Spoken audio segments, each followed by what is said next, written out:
Je vais donner la parole maintenant à notre cher collègue aussi, monsieur le professeur Hassib, pour donner encore plus de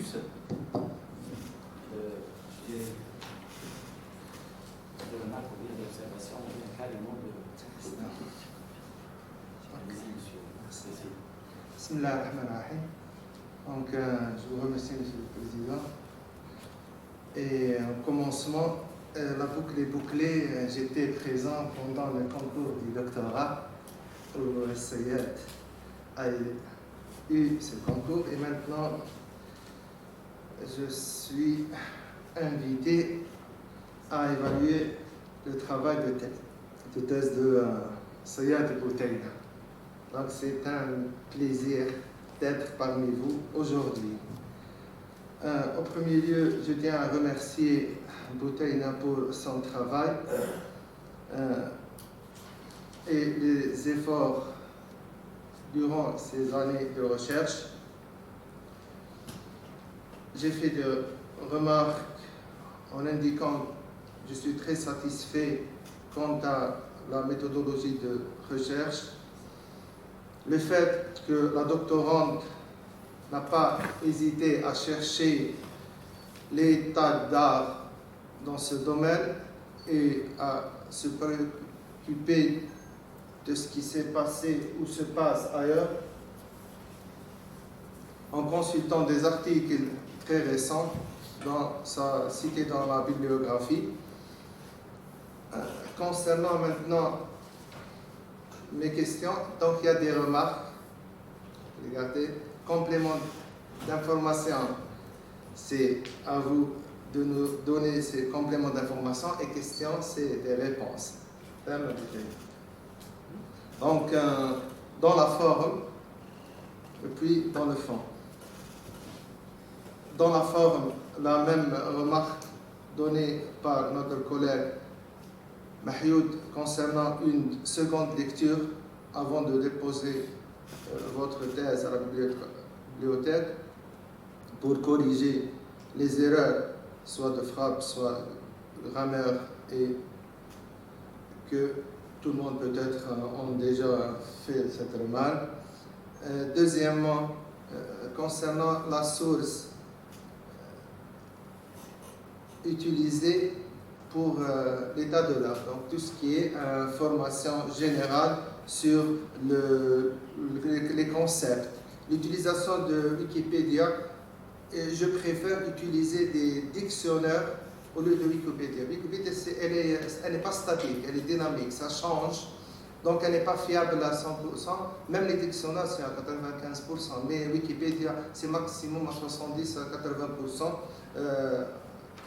Donc, généralement, on ne l'utilise pas. Si je trouve l'information sur Wikipédia, j'essaierai d'aller plus loin et d'utiliser soit des encyclopédies, soit des dictionnaires. En entrant maintenant dans le fond. Premièrement, vous avez utilisé l'enquête, les échantillons. Je ne vais pas poser les questions à nouveau. C'est pas grave. Page 109, où vous utilisez un échantillon aléatoire et restreint. Comment il est aléatoire et restreint?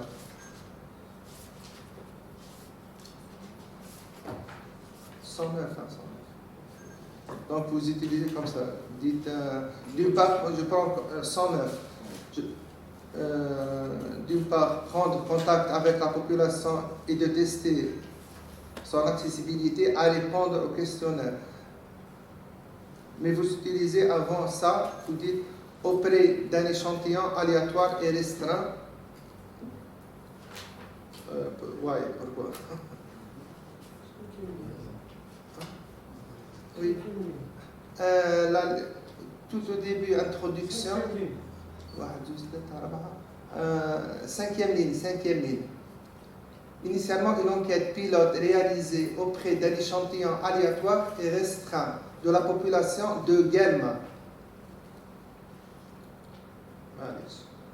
Donc, comment tester aussi son accessibilité à répondre? Puis, vous dites, dans le deuxième paragraphe, un questionnaire ciblé. Comment ce questionnaire a été administré comme ça, il est ciblé. Et comment il est devenu ciblé, hein? Je tourne la page. L'enquête a été menée durant la période comprise entre septembre 2018, novembre 2018. Pourquoi cette période?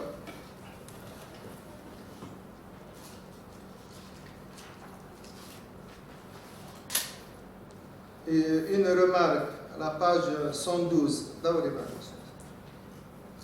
vous utilisez un degré d'appartenance à la ville. Qu'est-ce que ça veut dire appartenance? Est-ce que ce sont les résidents ou les utilisateurs? Quelle appartenance? Tableau, je fais. L'appartenance pour vous, est-ce que c'est les résidents ou comment est faite cette appartenance?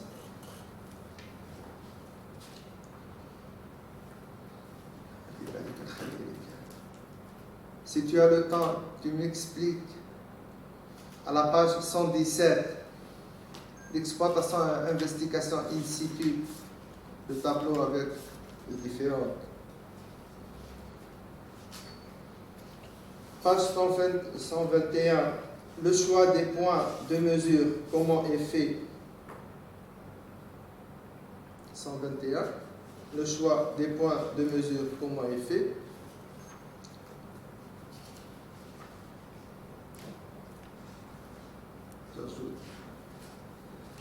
Dans la page 136, je ne fais pas citer tout puisque j'ai beaucoup de questions. 136. Dans le dernier paragraphe, en général, les modèles et acceptables, vous dites, en jouant sur la composition formelle et végétale d'un ensemble d'espaces extérieurs de la ville de Guelma. La composition formelle 136. Composition formelle et végétale d'un ensemble d'espaces extérieurs de la ville de Guelma.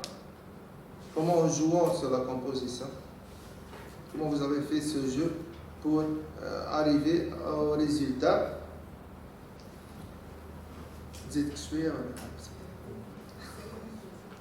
Yes, Monsieur Nazir. Je suis en train aussi d'apprendre beaucoup de choses en lisant le travail. Les scénarios ont été expliqués. J'ai toujours, c'est pas un doute, une réticence concernant l'utilisation des formules empiriques. L'utilisation de la formule de Timothy Richard, lorsqu'il parle des écarts. En 82, il y a maintenant des recherches qui essayent de faire des corrections sur la formule empirique, sa formule empirique. Même lui, il y a des articles qui, après 82, il a, je crois, plusieurs articles et plusieurs recherches. Maintenant, une chose aussi, les questions aussi. On parle toujours de la végétation, l'implantation des arbres, d'une façon générale, mais on ne parle pas de la création des jardins. Est-ce que vous avez une réponse ou même est-ce que vous avez rencontré des hypothèses sur l'utilisation des plantations des arbres au lieu de la création des jardins pour améliorer le confort thermique dans les villes? Donc, je m'arrête ici pour ne pas l'été.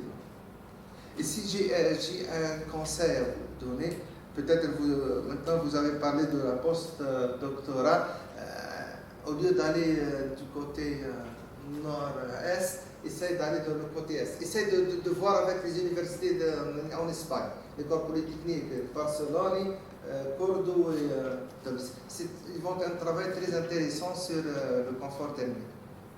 Et ça peut vous aider. Et aussi, il y a une mentalité et il y aura aussi un contact très facile avec ces universités. Et je vous remercie aussi une deuxième fois pour votre travail.